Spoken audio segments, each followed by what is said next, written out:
Good evening, all of you. This is a wonderful evening, and we have with us no other than the father of echocardiography in India, our country, Dr. Parashar. There must be no physician or a cardiologist who has a love for echocardiography and who does not know Dr. Parashar. Dr. Parashar is a founder of the Indian Academy of Echocardiography. He is the past president of Indian Academy of Echocardiography and the Cardiological Society of India as well. Currently, he is a consultant cardiologist and director, non-invasive cardiac lab, Metro Heart Institute, New Delhi. About Dr. Parashar, I don't think I can even enumerate few of his achievements and contributions to this field of echocardiography in the next couple of slides. But he is the person who founded Indian Academy of Echocardiography in the annual conference of the Cardiological Society of India in 1994. The very next year, in 1995, he launched the Journal of the Indian Academy of Echocardiography. With his mammoth efforts, the 6th World Congress of Echocardiography and Vascular Ultrasound was held in February 2002 in Delhi. The program was endorsed by the International Society of Cardiovascular Ultrasound. Almost 33 countries were represented, and more than 100 international faculties were there for this conference. This was a great success and appreciated worldwide. And again, the 16th World Congress was again held in NCR, New Delhi in 2011. Both these congresses were phenomenal success story of IE. Behind this is a backbone, as a backbone of these two conferences, we had Dr. Parashar leading people, guiding people, and infusing his enthusiasm to hold these mammoth conferences. He was the pioneer in achieving the academic alliance of Indian Academy of Echocardiography with the American Society of Echocardiography and the European Association of Cardiovascular Imaging. And those of you who have attended the IE annual conferences, you must have seen there is always a booth of American Society of Echocardiography in our national annual conferences of Indian Academy of Echocardiography. This alliance was the milestone in the history of Indian Academy of Echocardiography. Dr. Parashar was honored with the IE Lifetime Achievement Award in 2014. He was the editor of the first textbook of Indian Academy of Echocardiography, which was released earlier. And the second edition is now in writing and which will be published in 2021. And the kind of efforts that at his age, the kind of efforts that he's taking for this organization, for the perpetual leading of this organization, for guiding people like me, for guiding the executive committee of Indian Academy of Echocardiography is exceptional. His passion, his commitment for the science of echocardiography is absolutely unparalleled. Let me tell you, his enthusiasm is infectious, more infectious than Corona, let me tell you. And his leadership qualities are exceptional and noteworthy. And today he is with us to tell us about diastology, the science of diastology and heart failure with preserved ejection fraction, from the fundamentals to the advanced. And I invite him now to begin his talk. Thank you, sir. Thank you for being with us.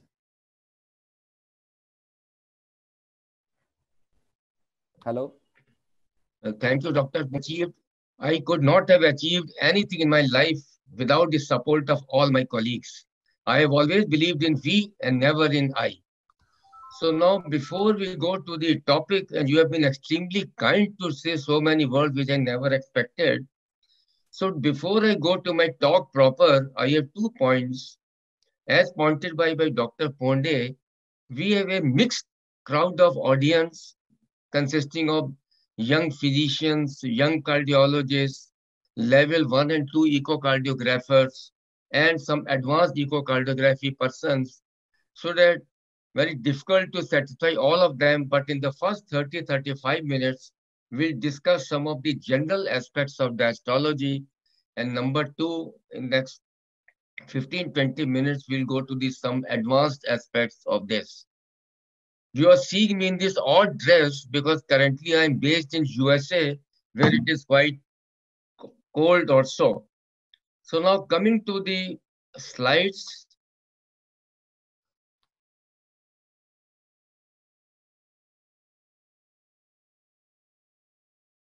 So we'll start with one or two cases or so. This was the first case. See, this was about 10 years back. I saw this patient who was about 78 years of age, coming with a dyspnea on exertion, a diabetic and a hypertensive. And as we see that the patient has got a concentric LVH, the left atrial is enlarged and there is a tiny pericardial effusion. After the echo, we advised him immediate admission, but by the time he could decide, he went into acute pulmonary edema, but was finally resuscitated. On echo, we found that the ratio of the early mitral valve E wave and an early tissue Doppler E prime wave was significantly increased to 26:1, indicating a very raised filling pressure.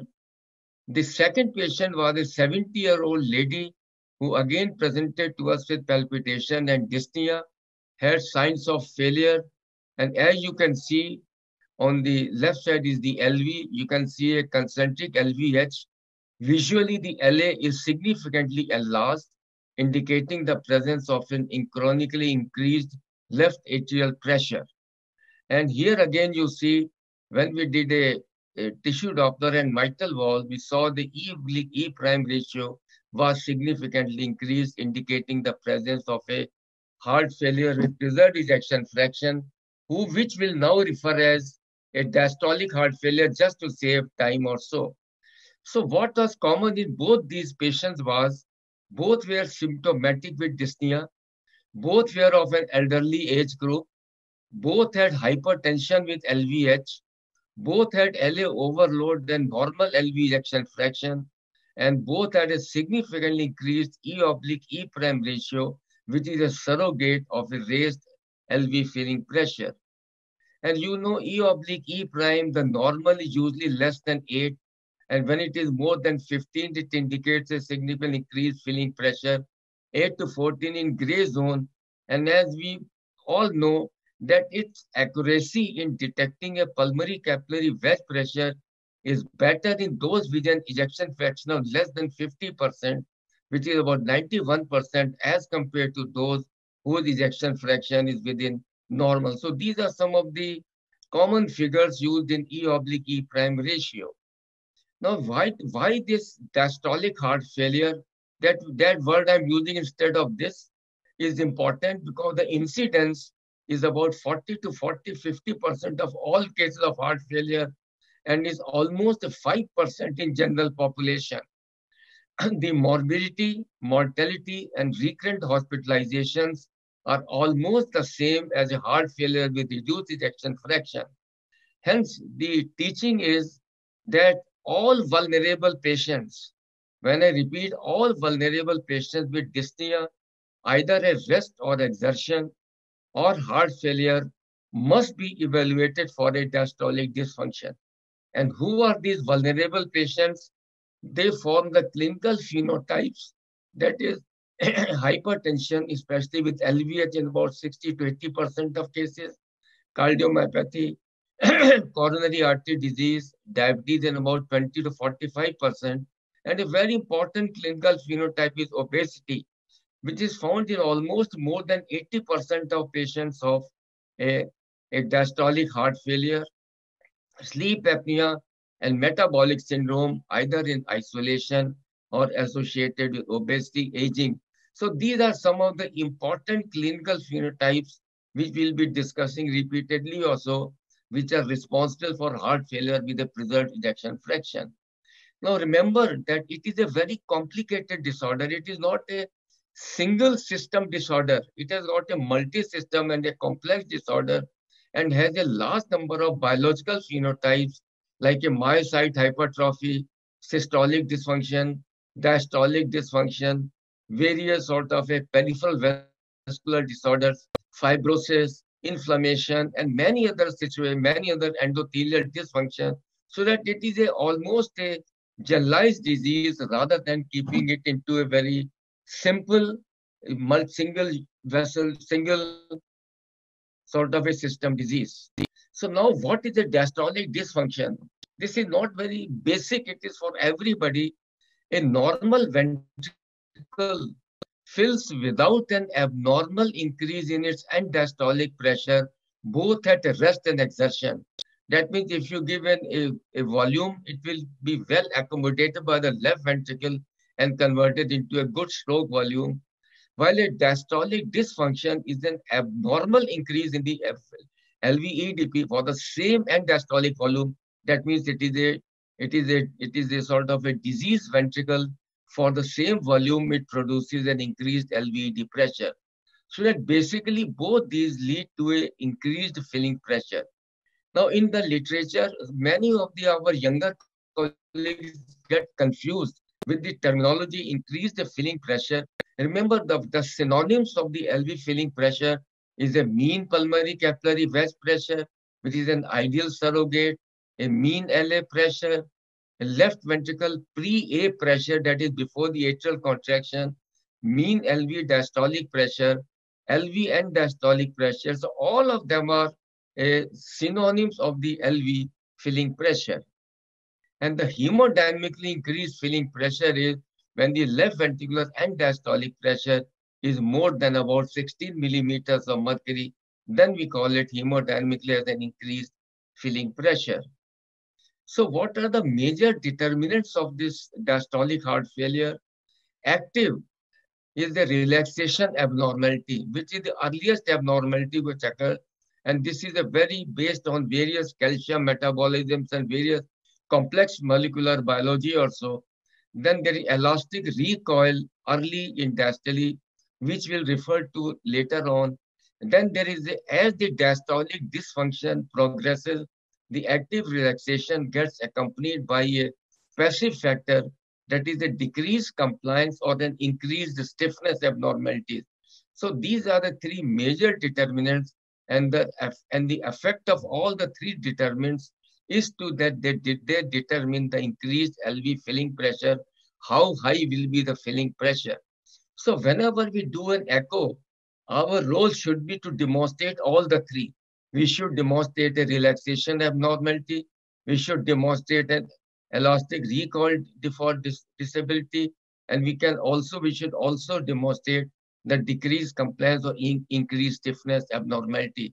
So because these are the three major determinants, hence the echo should demonstrate all the three.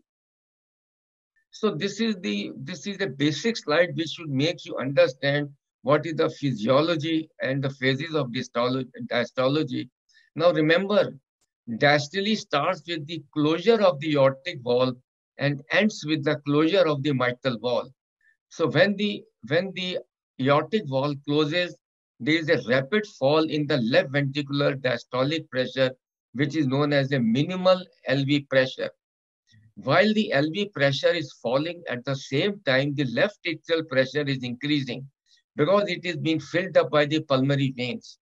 And blood always flows when there is an increased gradient between two chambers. So when the left atrial pressure becomes more than the left ventricular pressure, the mitral valve opens, which is known as a rapid early phasing, which is referred by the E wave. So that the first phase of the diastole is an isovolume relaxation time, which starts from the closure of the aortic valve till the opening of the mitral valve. Then when the mitral valve opens, then the rapid filling phase starts, which is manifested by the E wave of the mitral valve, and almost 80% of the filling occurs in the early diastole. Then as the left ventricle is being filled up from the left atrium, the left atrial pressure becomes lesser and the left ventricular pressure increases because now it is being filled up by the left ventricle, left atrium, and hence the pressure almost neutralizes and becomes same. So this is referred to as a diastasis, and this is known as a deceleration slope, when there is an equalization of pressure between the atrium and the ventricle. And here it acts as a passive conduit. In the later part of the diastole, as you know, the atrial contraction contributes to almost 20% of the cardiac output. And again, the pressure into the left atrium increases, and this produces an A wave. So that there are four phases: isovolumic relaxation time, a rapid filling phase showed by an E wave, a diastasis in which there is almost a flat line, and a later part of diastole known as the late diastolic phase or an atrial systolic phase referred by the A wave. So these are the basic pathophysiology of or a basic physiology of diastole. So conceptually, a diastolic filling is transporting blood from one reservoir, that is LA, to another reservoir, that is left ventricle. And this process involves creating and maintaining gradient between the two reservoirs. There has to be a gradient between the two chambers or the two reservoirs so that the filling occurs also. And blood from the mitral wall to the LV can either be filled by two mechanisms. One is by pulled. When it is pulled, the blood is pulled into left ventricle by which is known as a suction, or it is pushed by raising LA pressure. So in the early stages, it is being pushed, it is being pulled by the diastolic suction, and the second mechanism is pushed because of an increased LA pressure. So these are the two basic mechanisms in which one reservoir is filled by the another reservoir. So the diagnosis of a diastolic heart failure is based on the presence of the clinical syndrome of heart failure, a normal or a near normal systolic LV function, ejection fraction near about 50%, absence of cardiomegaly, and a demonstration of an abnormal filling pressure. Usually, an ordinary diastolic dysfunction will not produce a heart failure unless there is an increased filling pressure. Then as the diastolic dysfunction or a heart failure increases, there is an increase in LV mass and a pulmonary venous hypertension. We'll come to it subsequently and to the peptides. So the basic thing, the presence of the signs and symptoms of heart failure, a normal systolic function, no cardiomegaly, and abnormal filling pressure. Now, this is the most important slide. That is the basic rule of a diastolic dysfunction, and this must be well understood to understand the whole talk. Now, remember, a relaxation abnormality is present in all grades of diastolic dysfunction. You know, there are various grades of diastolic dysfunction, and in every grade, the relaxation abnormality is present and goes on increasing. As the diastolic dysfunction increases, then as I told you, increased stiffness takes place. And this increased stiffness leads to an increase in the LV filling pressure. So to fill up the left ventricle, the left atrial pressure increases or the left ventricular filling pressure increases. So this is present in all grades, and as the diastolic dysfunction occurs, the LV filling pressure increases. Now, as I told you, the mitral E wave, one of the factors which produce this mitral E wave is the extent of the mean LA pressure. So when the LV filling pressure or the mean LA pressure increases, there is an increased gradient between LA and LV. And when there is increased gradient, the mitral E velocity increases. So that is the basis. And secondly, a relaxation abnormality is manifested by a tissue Doppler E prime wave. So as the relaxation abnormality increases, the tissue Doppler E prime wave goes on decreasing. So this increase in LV in E wave because of increased LA pressure and decrease in E prime because of a diastolic relaxation abnormality leads to an increase in the E oblique E prime ratio. This is the mechanism. Then because most of the filling occurs in early diastole, the amount of blood or a diastolic filling in the late diastole is much less, so that A wave becomes much less. So the increase of the A wave and decrease in the A wave leads to increased EA ratio. So these are some of the features of an advanced diastolic dysfunction, and this is the basis of this. So to summarize the basic rule of diastolic dysfunction, as the LV filling pressure increases, the mitral E increases, the mitral A decreases, leading to increased EA ratio. The E prime decreases because of relaxation abnormality, and this leads to an E oblique E prime increase. So that is the basic summary of this diastolic dysfunction. But we have talked quite a bit about E oblique prime, but there are certain situations in which they are invalid.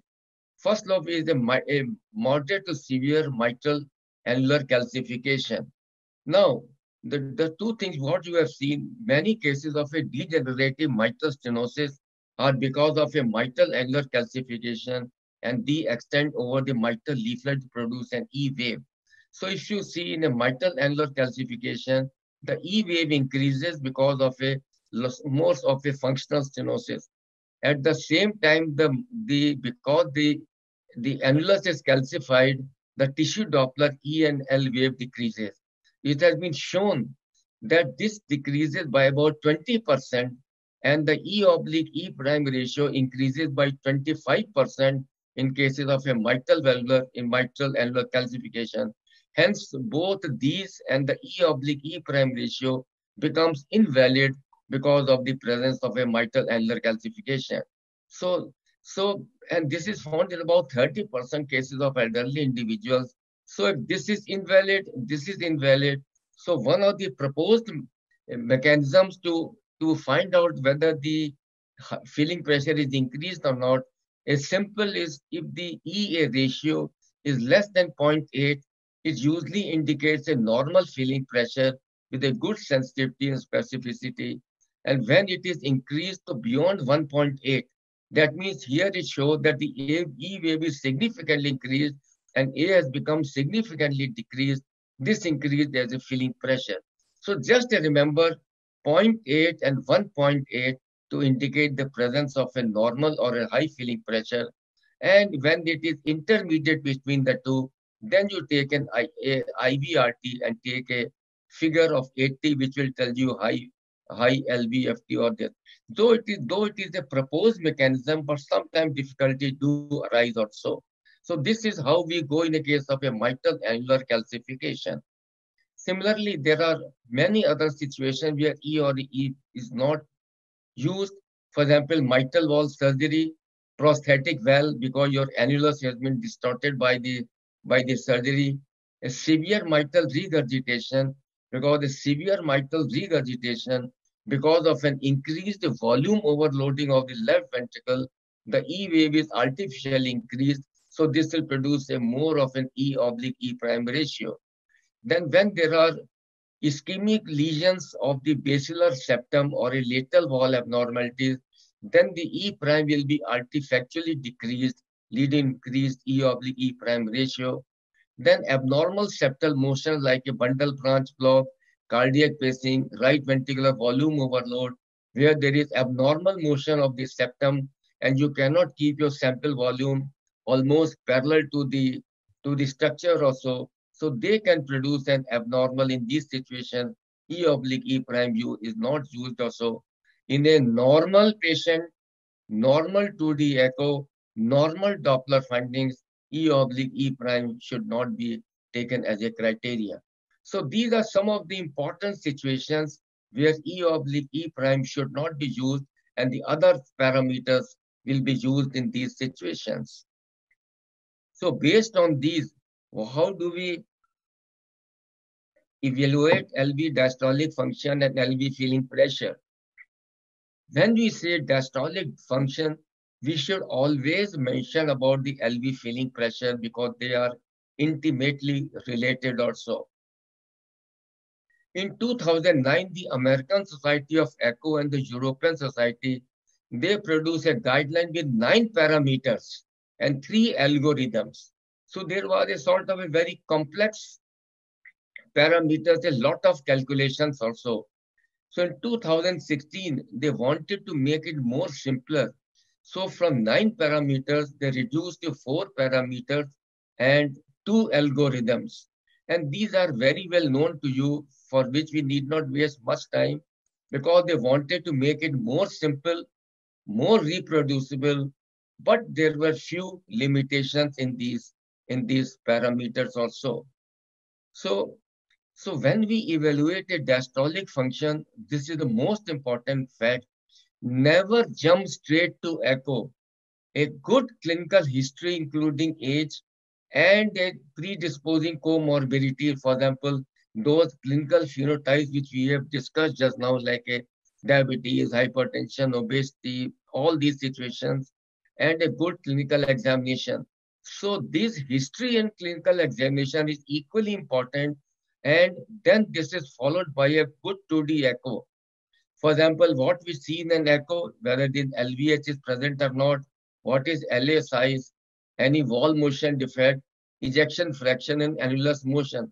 I can go to the extent of saying that if there is no significant clinical history, if there is no comorbidity, and there is a normal 2D echo, it virtually excludes the presence of a diastolic heart failure. So give due importance to these features and never jump straight on the echo. And what do we record and why, as per the ASA guidelines? This we have already mentioned. An echo. We normally take a mitral Doppler at the tip of the leaflet for three things: to see the E wave, the A wave, the E ratio, E that a deceleration time, and E wave duration. But basically, remember, mainly seen for a E oblique E prime ratio and EA ratio. And then we take a tissue Doppler at the mitral and the lateral annulus to see for an early diastolic wave to find out what is the E oblique E prime ratio. Then third parameter to be taken is an LA volume index, because LA volume and LA size is an indirect reflection of a chronically increased left ventricular pressure. When there is an increase in the left ventricular pressure, this is reflected on to a LA, which has to empty to in LAV in each diastole. So this is reflected by an increase in LA size or an LA volume. LA volume index is more important than the size. And then we take a very important feature, that is the pulmonary hypertension. The in absence of a pulmonary vascular disease or any other pulmonary vascular lesion, the presence of a pulmonary hypertension, increased PA pressure, is very suggestive of a diastolic dysfunction of the heart. And sometimes we take additional parameters which will come subsequently. A few words about LA volume index. Uh, Before coming to that, the four abnormal parameters suggested by the guidelines are: a TDI early diastolic velocity should be less than 7 centimeters per second, or from a lateral annulus less than 10. The lateral annular velocities are usually much more than the medial annular velocities, so 7 and 10. Some persons have suggested that beyond the age of 75 years, this should be 5 and this should be 8. And the second abnormal thing is E oblique EV ratio. When you take from the septal, should be more than 15, and when you take from lateral, more than 13, because the E prime is more in the lateral border as compared to septal. So if you take an average, it should be more than 14, so which is abnormal. LA volume index more than 34 ml, and TR jet velocity by taking multiple scan planes should be more than 2.8. A general figure of 40 millimeters of mercury has been produced, which indicates that yes, that is the minimum figure should be taken to consider a pulmonary hypertension in these cases. So these are the abnormal figures. And as I said, a LA volume index you must practice in all cases. We take a 4-chamber view and a 2-chamber view and trace the LA. And as you have seen, we have traced only at the annulus level. We have not gone to the mitral wall level. We have excluded pulmonary vein and we exclude a left atrial appendage. So once you trace, you always trace a structure when it is in a maximum size. So we normally take it in end systole. When there is end systole, then the LA is in maximum diastole.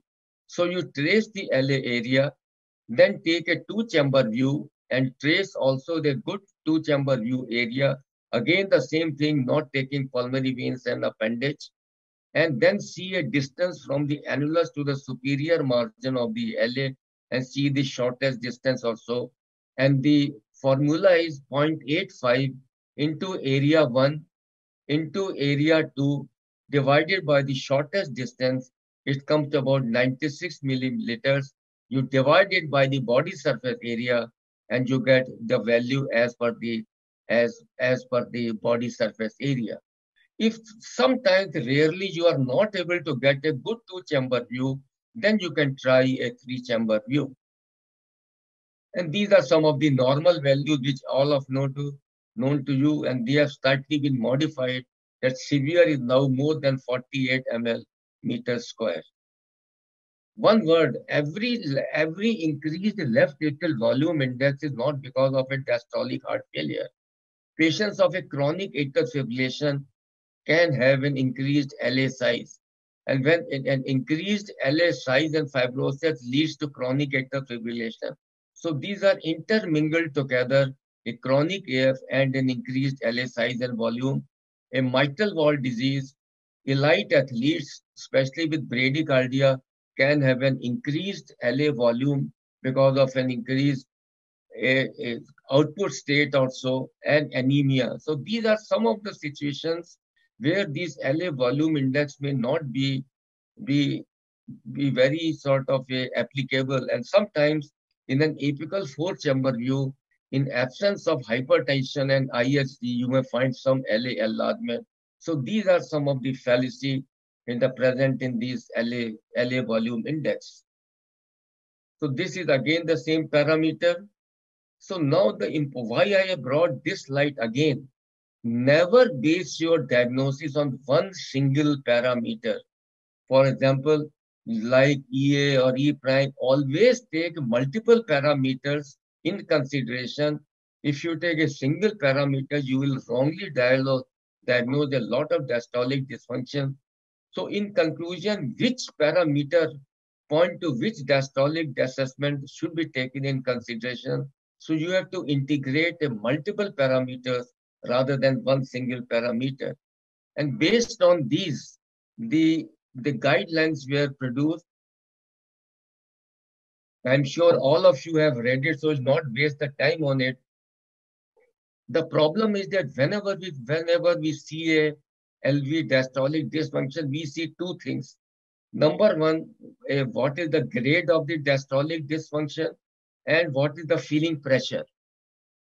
So in the one thing, again, you see all the four has been taken, and depending upon how many are positive, we say whether it is a diastolic dysfunction is present or not. And then we find out the feeling pressure depending upon the EA ratio. As I told you, the higher the EA ratio, the greater is the feeling pressure.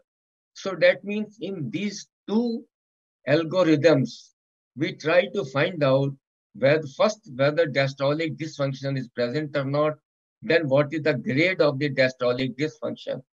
So the Mayo Clinic, they came with a single sort of a algorithm, and now we follow what they say. I'm not going into detail of this because this should be known to most of you. And one point I want to tell you that when there is an indeterminate cases, then we take other parameters like, and the indeterminate means a pulmonary vein Doppler, IVRT, Valsalva maneuver, and a mitral or a tissue Doppler L wave or so. So a pulmonary vein, as you know, is taken from the apical four-chamber view with the help of a color. To repeat again, this we take when we have got more indeterminate cases, when we cannot say that whether there is a diastolic function is present or not and what is the grade or so. So we take a pulmonary vein Doppler, and there are three indications, but the most common indication in our day-to-day practice is an indeterminate cases when we are not sure as to whether the diastolic function is present or not and what is the grading or so. So we take a pulmonary vein here and put a pulse Doppler deep into the pulmonary vein. So number one, take the help of a color flow. Number two, take a pulse Doppler and put deep into the pulmonary vein. And when you take a pulse Doppler, you get a systolic velocity. Traditionally, systole refers to a ventricles also. So when the ventricle is in systole, the atria is in diastole. So when the atrium is relaxing, the pulmonary vein flow goes into the left atrium, and this produces a systolic wave because of this a gradient between pulmonary veins and the left atrium. Then in the this is the diastole like the diastole of the E wave. But one more important wave, if you are lucky to catch it on a transthoracic echo, is an atrial reversal. That is a late diastolic wave. So it is like a mitral Doppler in the later part of diastole. When the left atrium contracts, then it pushes some of the blood back into the pulmonary veins, and because it is going away from the transducer, it shows as a negative complex at the P wave of the ECG. And normally three things we measure in a pulmonary vein Doppler: systolic or a diastolic wave. That is the SD ratio, which is normally more than one. And if we are able to catch a pulmonary vein, we measure its velocity and its duration. Then IVRT is from the closure of the aortic wall to the mitral wall opening. As I mentioned, we usually take a three-chamber view or a five-chamber view. Either we put a pulse or a CW Doppler to record both the mitral and the LVOT velocity. And as we told you, IVRT is the time difference between the closure of the aortic wall to the opening of the mitral wall, and the normal value is near about 90 milliseconds or so. So this is how we calculate IVRT. A Valsalva maneuver, very important maneuver also. The main aim of a Valsalva, I don't know if whether you can keep a Valsalva procedure for 10 seconds or not. Another method to make it more scientific is you take a sphygmometer tube and blow the mercury up to 40 millimeters of mercury. And if you can hold it at a 40 millimeters of mercury for about 10 seconds, it gives you a very scientific method of doing a Valsalva. The basic role of a Valsalva is that it reduces the preload or the mean left atrial pressure. So as you see, this is a normal E wave and a L wave, A wave, and when you reduce the preload, what happens here is that both the E and the A wave proportionately decrease, so that the E ratio remains the same. So that the basic role of a Valsalva is to decrease the mean LA pressure, known as a preload, in these situations. And I'll show you three examples subsequently. Fourth is a mitral or a tissue Doppler L wave. So in indeterminate cases, we normally see for these four things which help us quite a bit. A TDI L wave, it is a sort of a mid-diastolic wave. See, this is the E wave, this is the A wave, and this is a hump in between, known as a mid-diastolic wave. This is because of a prolonged diastolic relaxation coming up to the mid or the later part, and associated with an increased LA pressure. So a prolonged relaxation reduces the pressure, while an increased LA pressure increases the pressure.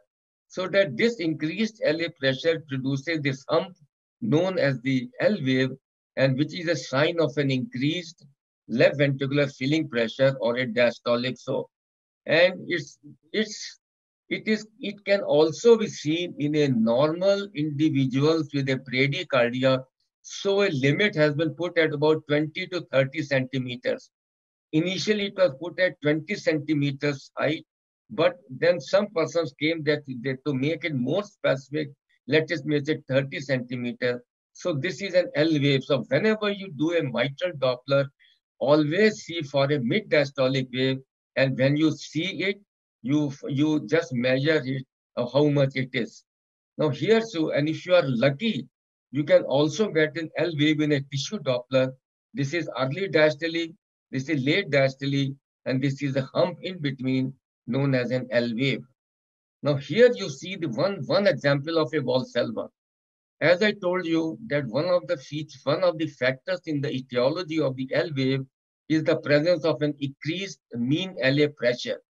So during Valsalva, when the LA pressure is decreased, you see this L wave disappears because now it is only a prolonged diastolic relaxation rather than LA. So this is the one example of how a L wave disappears when you give a Valsalva which reduces the LA pressure.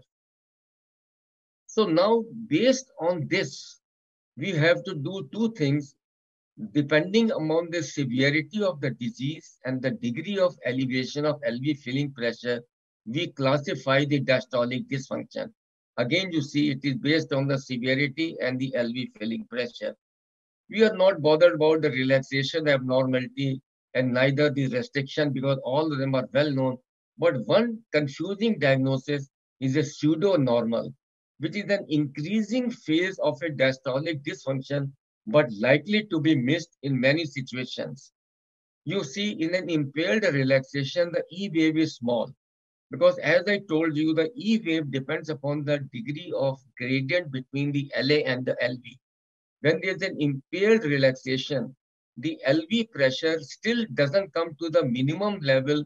So so that when the LV pressure is still increased a bit, so the gradient between LA and LV is less, so that the E wave becomes smaller in impaired relaxation. Now, what happens in a pseudo-normal is that there are two factors combining. Abnormal relaxation producing a small E wave at the same time, as it is an advancing phase of a diastolic dysfunction, it produces a decreased compliance and increased LA pressure.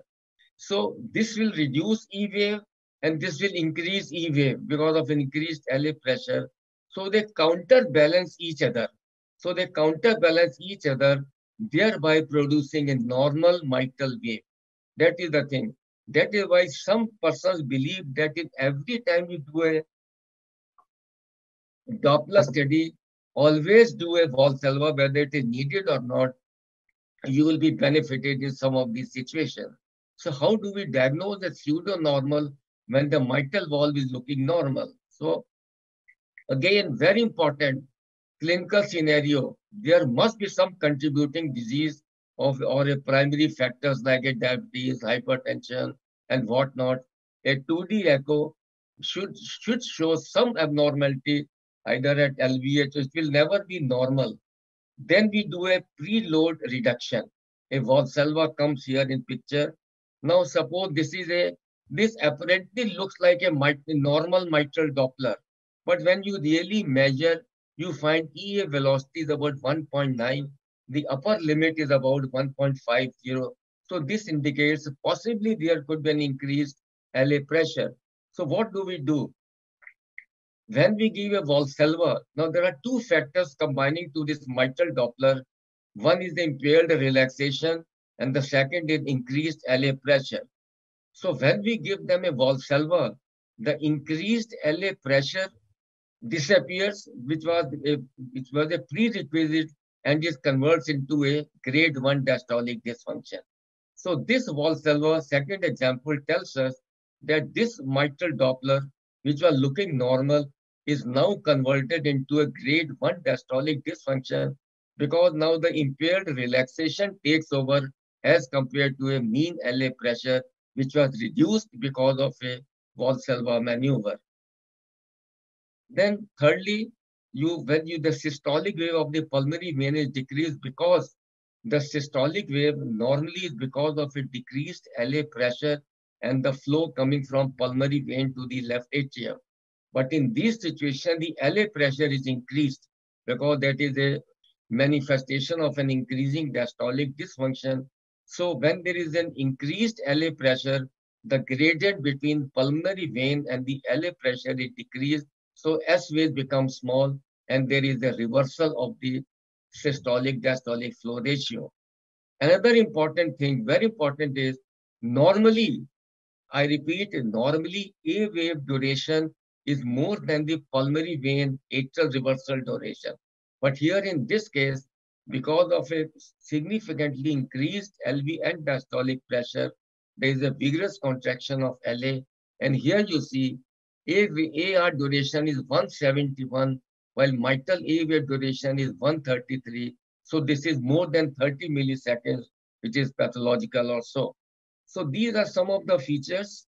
And so that I'm rather going into detail, signs of pseudo-normalization, a normal looking mitral valve, except with a Valsalva maneuver, it becomes a type 1 pattern, increased AR velocity more than 35 centimeters per second, atrial reversal velocity of the pulmonary vein minus A wave of the mitral valve more than 30 milliseconds, and then all the other usual parameters like a decrease in the mitral angular velocity, increase in EA ratio, and a pulmonary hypertension.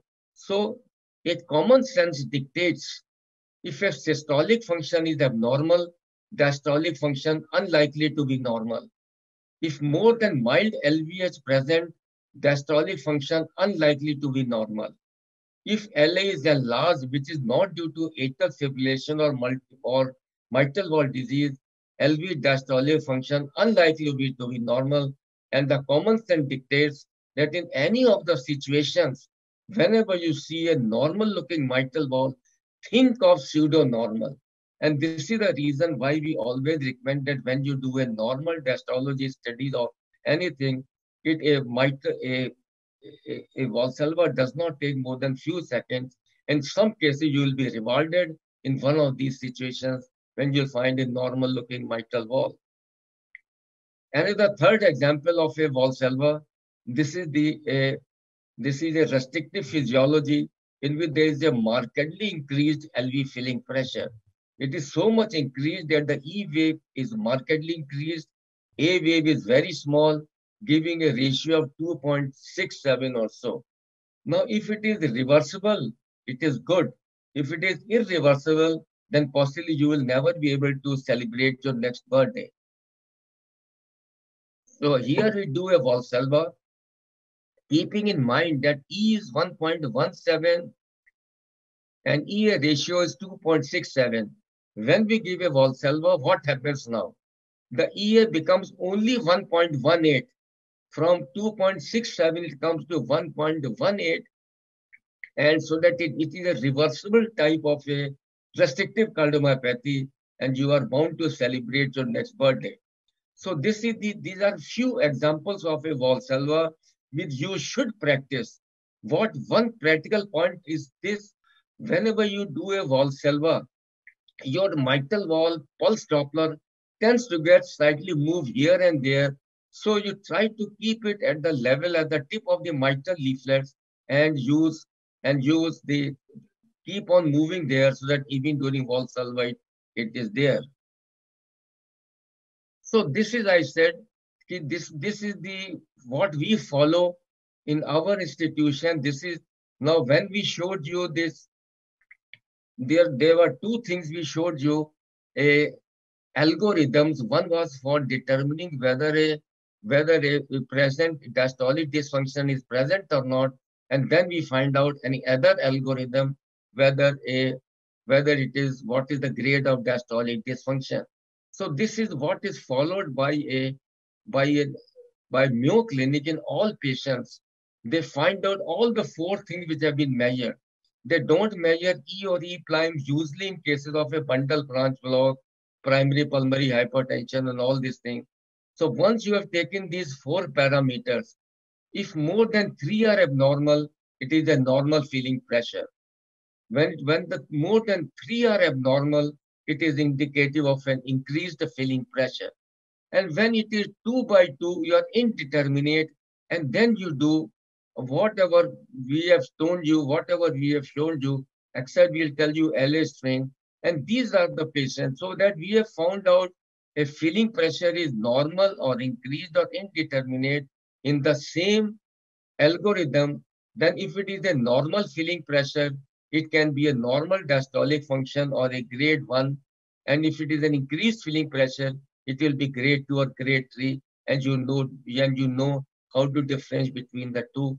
And these are the patients whom we do a diastolic exercise to find out what is the pattern of these things. So this is a single algorithm followed by the Mayo Clinic, which we follow on a day-to-day practice.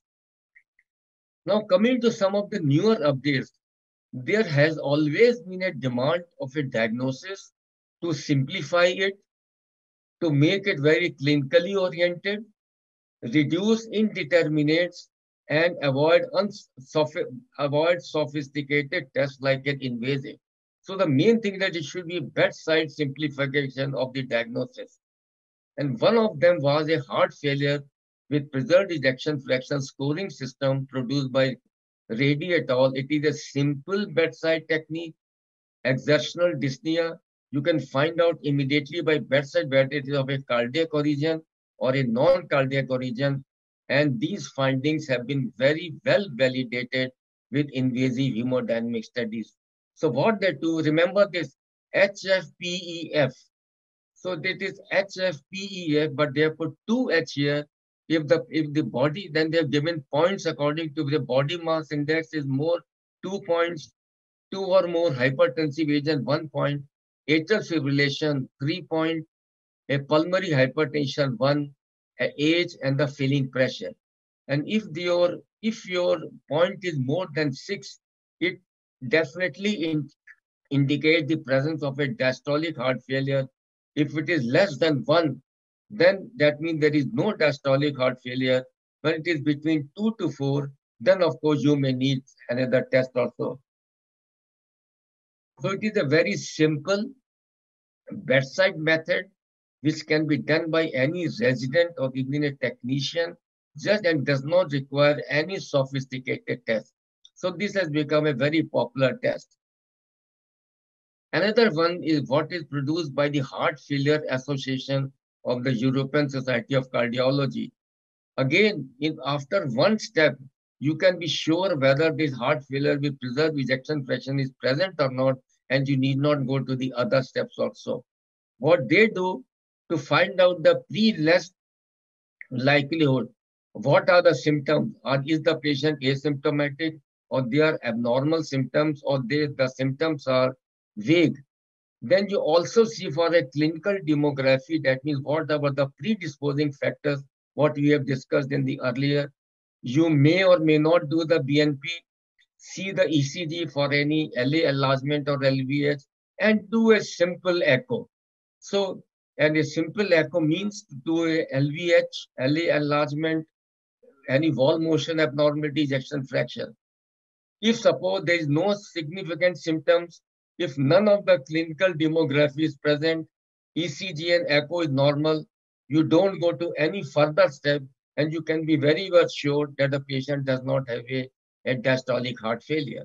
But suppose these are, some of them are positive, then you go to a comprehensive diastolic function where an echocardiographer or a cardiologist comes into picture, and you all those 4 parameters which have been described also.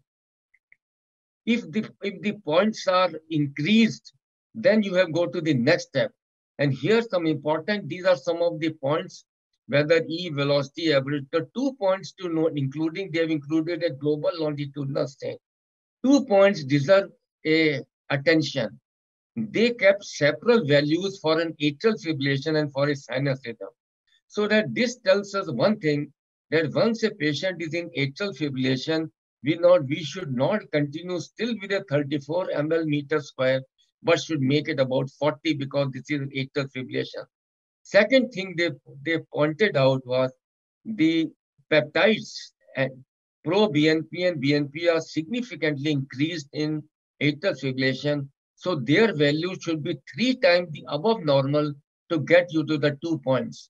If it is, so the starting will, if the starting is more and starting is less, so give 1 point above, so that remember, don't go blindly, take atrial fibrillation in picture, whether you are doing LAVI or whether you are doing an atrial in pro-BNP, and according to this E ratio, systolic pressure, GLS, you give 2 points, If it is more than 4 points, that means that you are definitely dealing with a diastolic heart failure.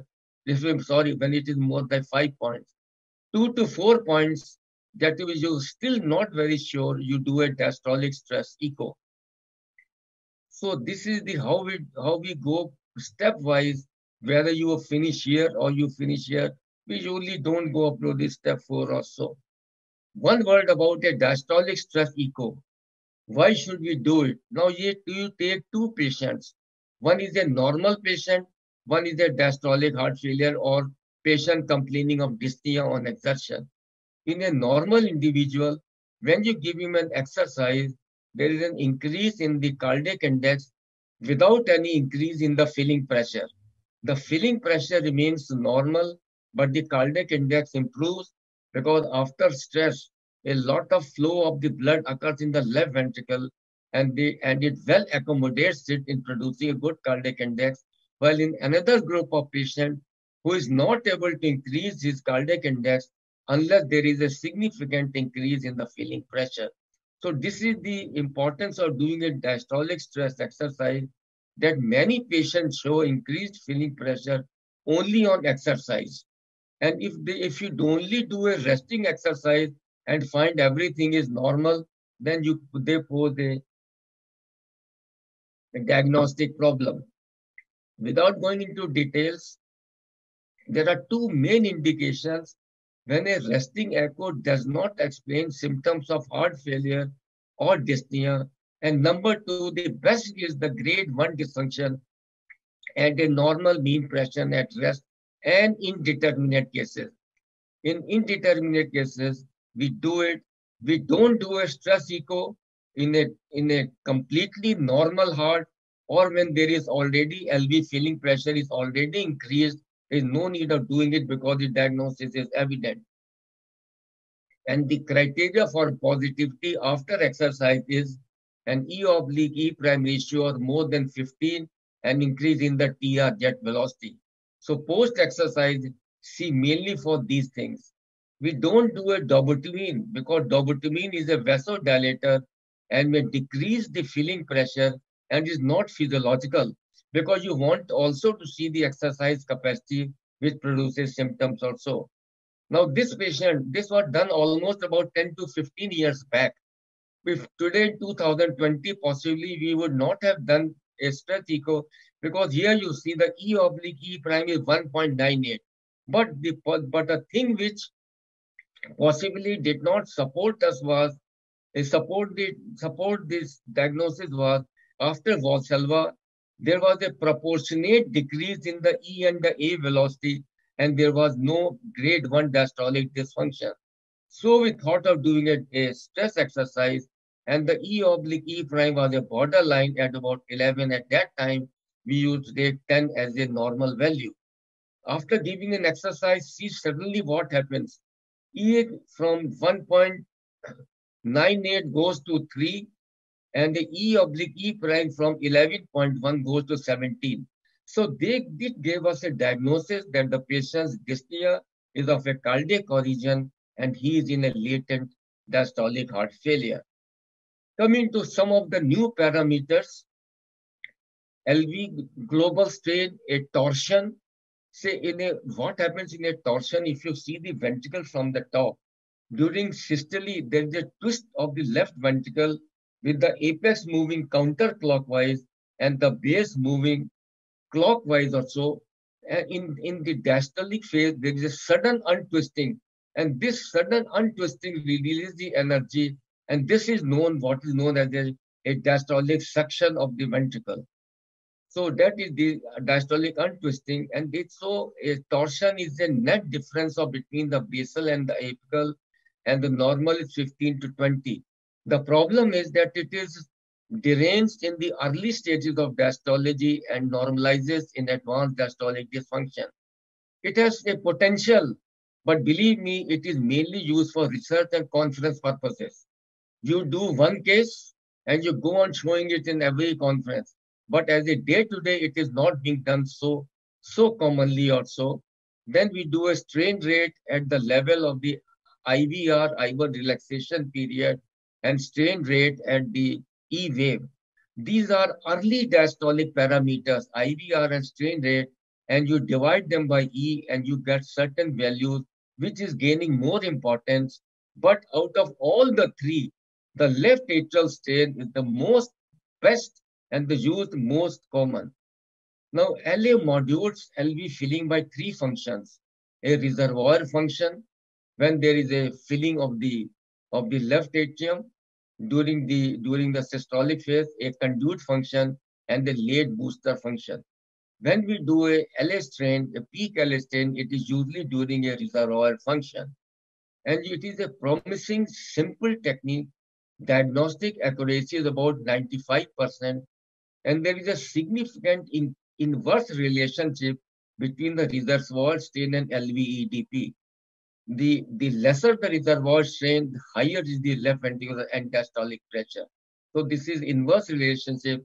The average normal is near about 30 to 40%, but it gains significant when it is below 20%.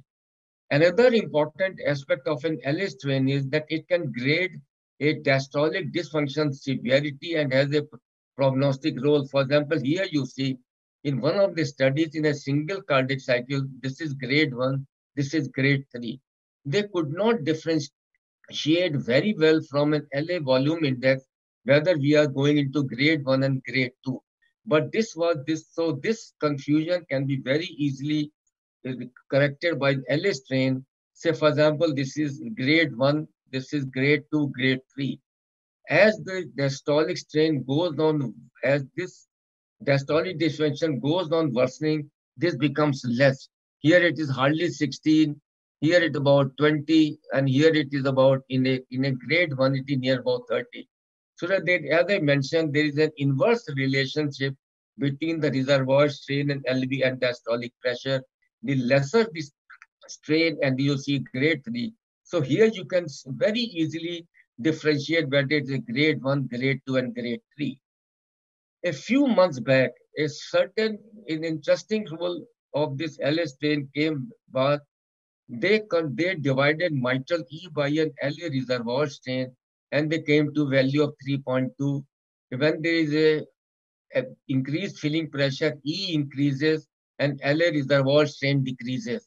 So this increases, this decreases, they came with a value and they found that it's one of the better diagnostic parameters and having a good prognostic role in these situations. So those who are interested, they can read this article presented just few months back. So they came with this value, with both diagnostic, prognostic value, and their mechanism was when there's increased left ventricular and diastolic pressure, it leads to an increased LA pressure because this LA is constantly exposed to left ventricle. This leads to increased LA tension, reduced pulmonary vein emptying, so there is a reduced reservoir strain because the higher LA pressure and reduced emptying leads to a reduced reservoir strain. And these are some of the strain which we have taken. You can take a strain at an IVRT and strain at there are various methods to do it and strain at the E wave and IVRT and there are certain values written. Some of the limitations are of this strains are image technical quality, multiple artifacts, lack of standardization and reproducibility, no consensus on various cutoff values, and need for more training. And most of them are associated with a tachycardia atrial fibrillation where they do not work. Now, one question this is always asked to us is atrial fibrillation because there is a very chaotic complexes. A wave is not seen, variable heart rate also. So one of the factors in which we take the help is you take a deceleration time. When the deceleration time is less than 150, it indicates the presence of a diastolic dysfunction. And here in this atrial fibrillation, you see it is only 111 milliseconds. Then you can take an E oblique E prime ratio at the lateral annulus. Second, again, never forget to see this L wave. Now see in an atrial fibrillation, there is no A wave. So you see this is an E wave and this is a mid-diastolic A wave. So as soon as you see a mid-diastolic A wave, it immediately tells you that you are dealing with a increased LA filling pressure. So that means there is a diastolic abnormality. Then you see, you take a pulmonary vein diastolic slope. Here the deceleration time, and it is less than 220, it is more in favor of an increased uh, filling pressure. In this patient which we had, it is about 105. So there are ways to determine where you can find out a, when you see C for a variable E wave, C for a deceleration time, C for a pulmonary vein, C for an L wave, and you'll be able to reach a diagnosis. A final revision, this slide may take 1 minute or so, but it is a combination of old and new parameters. Now remember, when there is a diastolic dysfunction, three things play a part: LV relaxation, LV stiffness, and early diastolic recoil. So LV relaxation can be seen by an E prime, and now with the more advancement of technology, strain rate at IVR and straight rate at E, because these are also early diastolic parameters in these situations. A LV early diastolic recoil can be seen by E wave and an LV untwisting rate. As we told you, the untwisting rate is indicative of a diastolic recoil. The third parameter is always LV stiffness. LV stiffness is seen by a deceleration time or an EA ratio. The higher the EA ratio, the more is the filling pressure, and this is an A wave transit time. Surprisingly, this A wave transit time was described in 1995, but this was never sort of a given importance, except that this slide is from its 2020. And A wave transit time was, you take an A wave at the mitral valve when as LVOT, and either you take from the beginning or from the peak or so. This is from the literature.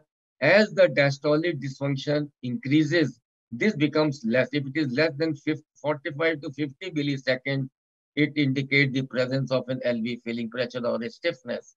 So that LV relaxation, elastic coil, LV stiffness, either by a deceleration time and a transit time, and then you see LV filling pressure.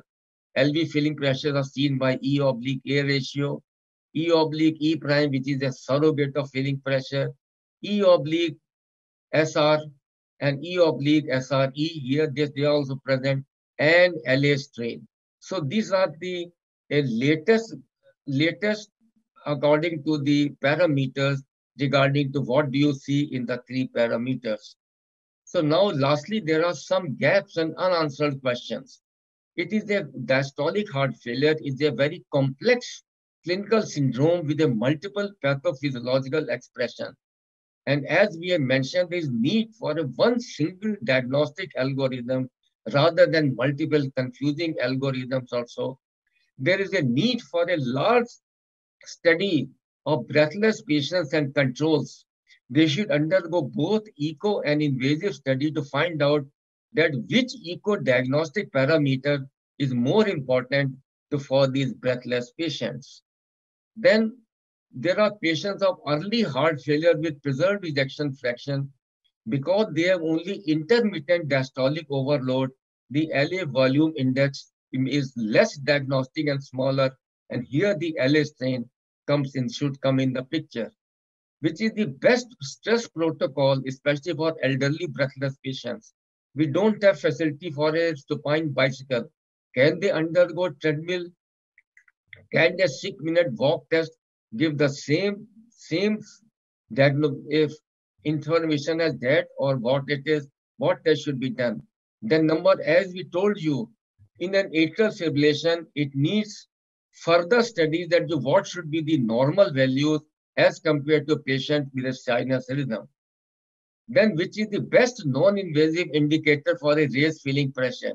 Is it PA pressure, E oblique ratio, E oblique A, or pulmonary vein minus A wave, or it is an estimated LV stiffness or LA strain or so?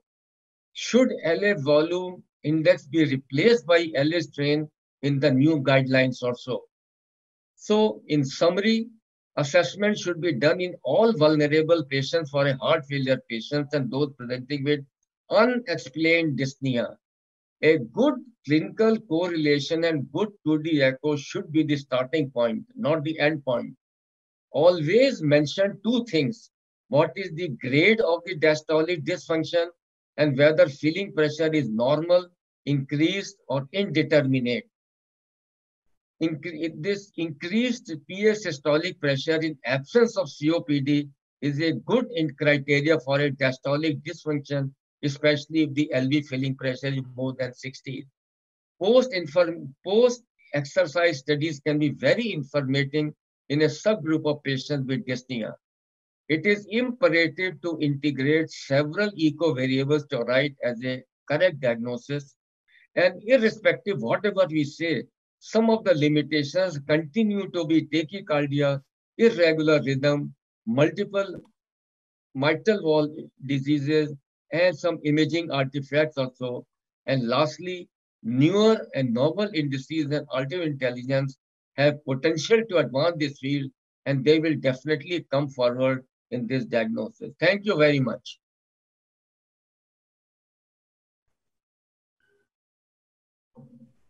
Thank you, sir. That was a absolutely spectacular and very mammoth talk, right from the fundamentals of diastology to all the possible echo parameters that are to be seen or that are to be tested in evaluation of left ventricular diastolic function, and the pros and cons of testing one versus multiple parameters. You have beautifully highlighted. You have highlighted the importance of pulmonary venous flow pattern, the importance of including or looking at the LS reservoir strain in separating the grades of left ventricular diastolic dysfunction. In fact, there was a question which was popping up in between about atrial fibrillation, and before we could even take that question in the discussion, you answered that in your last penultimate few slides about how to evaluate the diastolic function in the patients with atrial fibrillation by the deceleration time. I am very, very thankful to you, sir. This was a very extremely exhaustive, but very comprehensive, very crystal clear concepts of diastology and evaluation of patient with HEP-PEP. So can we go for the questions, sir, now?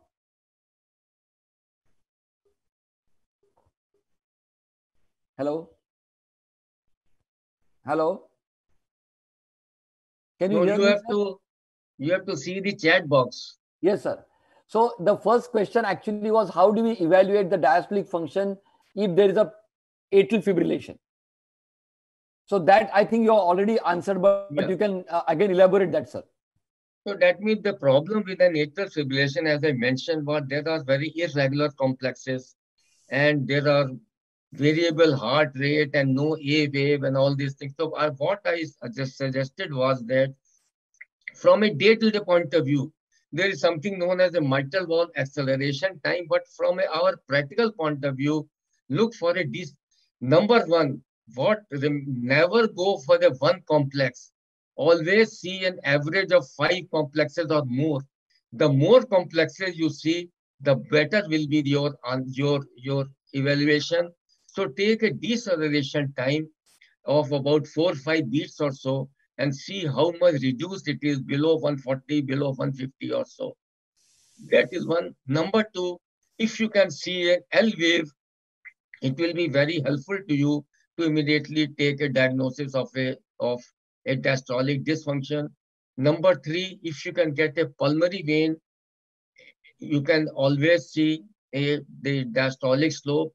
Number four, if you can take a IVRT, and IVRT below 65 to 70 supports the presence of a diastolic dysfunction, and possibly I can say the E/E prime ratio more than 11 or so. So these are some of the common things which you always keep, but some problems still occur in these cases if there is a rapid tachycardia. Right, right. Sir, there is another question. This is not a very clear question, but still I will read it out. in constrictive pericarditis and restrictive cardiomyopathy, how can we grade the diastolic function? Because in these two cases, during inspiration, the systemic venous flow is decreased. Say in a constrictive pericarditis, as I told you, we do not take the E oblique E prime ratio as in a constrictive pericarditis. Yes. Because what is known as an annulus paradoxus and annulus reversal also. In a restrictive cardiomyopathy, there are definitely a diastolic parameters present. So you have to differentiate between restrictive physiology and a restrictive cardiomyopathy. A restrictive physiology can be found in any situation where there is a significantly increased LA pressure and decreased LV compliance. So in a restrictive cardiomyopathy, you will find that the EA ratio is usually more than 2.5 or so.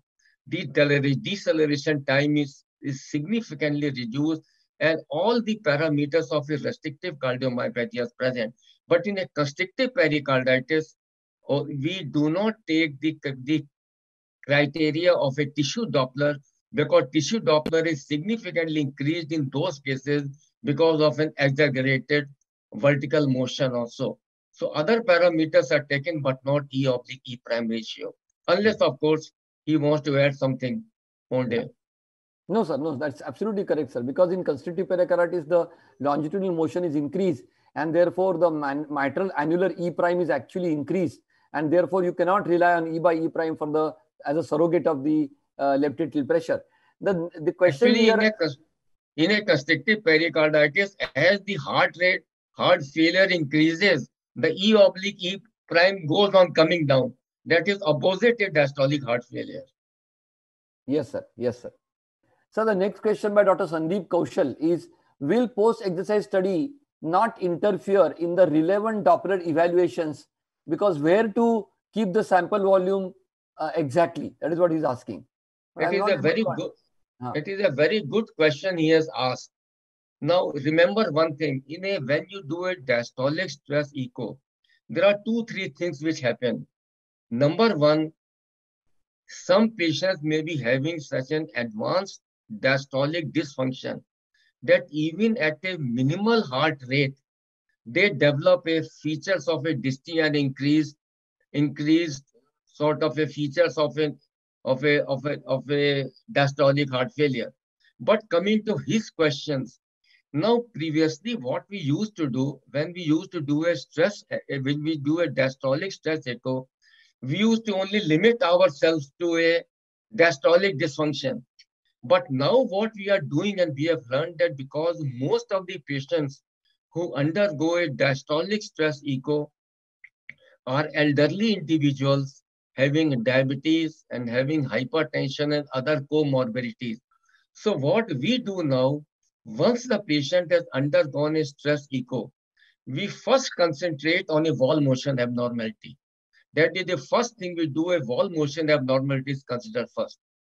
Then secondly, it has been shown that after 2 minutes of exercise, the E and A wave tend to separate. Because with a tachycardia, the mitral E and the A wave, they tend to fuse together and you cannot do any study. Third thing, it has been seen that features of a raised filling pressure can persist for up to 5 to 10 minutes even after exercise.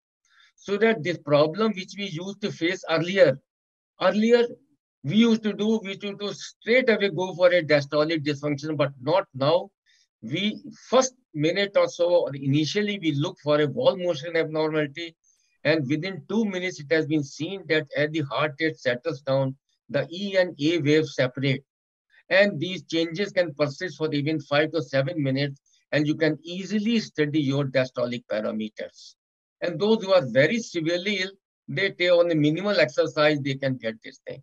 And remember, always focus on a mitral wall. What we do, because we do once after 2 minutes, we just record the mitral wall and then concentrate on a tricuspid velocity. We have already noted which scan plane gives us the maximum velocity. So we don't waste time in going to multiple scan planes.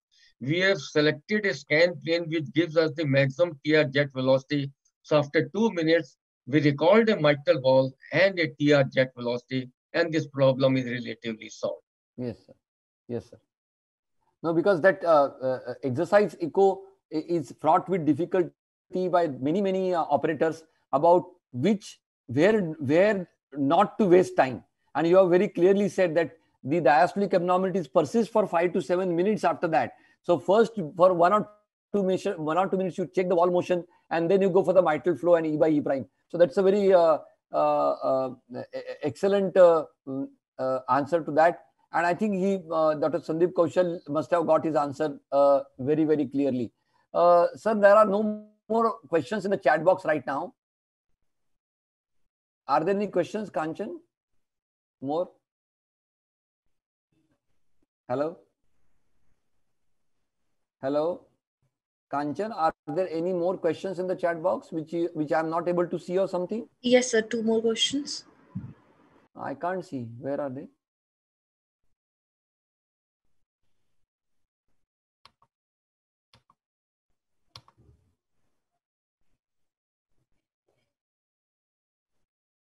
While reporting, do we require to mention LA filling pressure in addition to the grade of the, you should have said actually LV filling pressure in addition to grade of diastolic dysfunction? And how? How do you exactly report? Yes. As I mentioned in my talk or so, that we have to mention 2 things. One is a grade of the diastolic dysfunction and a filling pressure. And when I said filling pressure, I said whether normal, raised, or indeterminate. Yes. We sometimes don't give an exact value, but you have to write LV filling pressure is increased. But yes, the higher the E oblique E prime ratio, suppose it is more than 15, that means the mean PA pressure near about 15 to 20 or so. So you can go on giving an idea of a filling pressure depending upon what your E oblique. As I said, don't go by one parameter. Take E oblique A ratio, E oblique prime ratio or so. But the higher and the clinical context also. And if you are not able to say, then you say normal, increase, or indeterminate. But normally, we write a figure that it is possibly more than this millimeters of mercury. Okay. So that we can get an idea from the various parameters what we have recorded. Yes, sir. Yes, sir. So you recommend that you should not mention, you may not mention exact figure for the LV filling pressure. Yeah, we can. But even if you give high, moderate, or raised. Yeah. Yes. That is what I feel. Because but sometimes person say 20, 22, it may not be difficult. It may say yes, more than 20, or something, but an exact figure may not be very correct at that time. Correct, sir. And the, one more question, sir. How much exercise we have to do? I mean, up to what heart rate you have to take the patient for the unmasking of the left ventricular diastolic function? Because as I told you that during the exercise, our aim is not to do only the diastolic dysfunction, but also to see for the other factor like a wall motion abnormality. So normally we do an exercise at the time of a limiting symptoms. Long time back, they said take 70% of the age predicted heart rate. But as long as the patient, now some patients cannot walk more than 1 minute or so. So that is why it depends upon what is the exercise capacity of a person. As soon as he starts developing symptoms, you stop the exercise. Yes, sir. And that is why if you remember one slide in which I said gaps and uninterrupted and unquestioned answer is that how should we do only a 6-minute walk test only for seeing a diastolic dysfunction.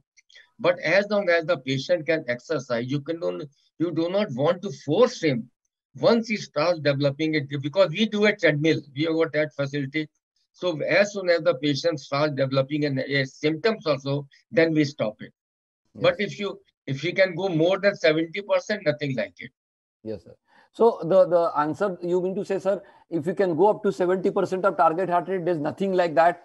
It will be very reliable assessment of the parameters. But otherwise, no, but that will not be. That will be more reliable for diastology, but not for a wall Wall motion motion. abnormality. Yes, So sir. we try to take as long as the patient can take. Can take. Yes, sir. Huh. Symptom But limit. many of these patients cannot achieve a very significant heart rate also. Yes, sir. Yes, sir. So, sir, there are no more questions now. Kanchan says these are the questions, but no, one more question has come.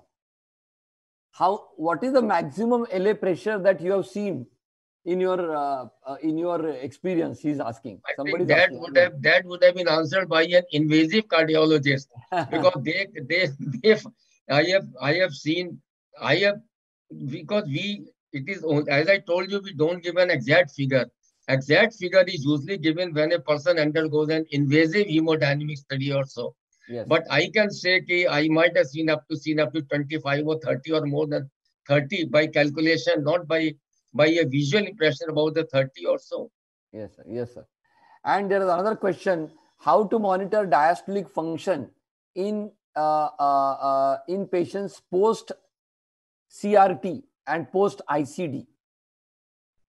Say post, we have to be very frank, this post CRT and post ICD, we usually do not take E oblique E prime ratio because of an abnormal septal motion. So in these patients, what we can do, we can take a LA volume index, Yes, how sir. much it is increased. Number two, we can take a pulmonary artery pressure, and the other, but accept this, and the mitral valve, because can also be distorted. So these are some of the patients in which you don't take an E oblique E prime ratio, but you can take pulmonary vein Doppler, you can take pulmonary vein Doppler, you can take LA volume index, LA strain, and of course a pulmonary artery pressure. Pressure. Correct, sir. Yes, sir. Yes, sir. So you basically there is no point in relying on mitral flow patterns in these patients, because they may be altered because of the abnormal septal activation. In patients with CRT also, sir, when the synchrony occurs, despite synchrony, there is definitely delayed activation, little bit of posterobasal septum in these patients, and therefore I agree that they may not be reliable. And LA strain, LA volume index, pulmonary venous flow pattern may be much more reliable indices of assessing diastolic function. So there are no more questions, sir, Kanchan says, and we have actually crossed our time limit also, I think. No, 2 minutes to go. So that was quite wonderful, sir, and you have really covered right from the basics up to the 2020 flow chart of including LA strain and the atrial transit time. It's very, very important. And those people who are doing the high-end echocardiography, they can rely on LA strain patterns also, and keep on calculating if they have the facility in their machine. Otherwise, as you said very correctly, not relying on one parameter, that is the thing which you have really, really stressed very hard. And that is something which should go to the beginners and to the mid-level echocardiographers, that you have to rely on multiple parameters to assess the diastolic function of the ventricle. That was the message of the day, sir. Thank you very much, sir. Thank you indeed. Thank you. And thank you for all your efforts from being in US. You have done this IA webinar as per the schedule, and your enthusiasm is fantastic at your age. I wish we will have that kind of enthusiasm if it all reach your age. I don't think we will, but still, we would like to have that kind of enthusiasm. Thank you very much, sir. Thank you very much. Thank you. Thank you, sir. Thank you. Thank you, Kanchan, for being here. Thank you.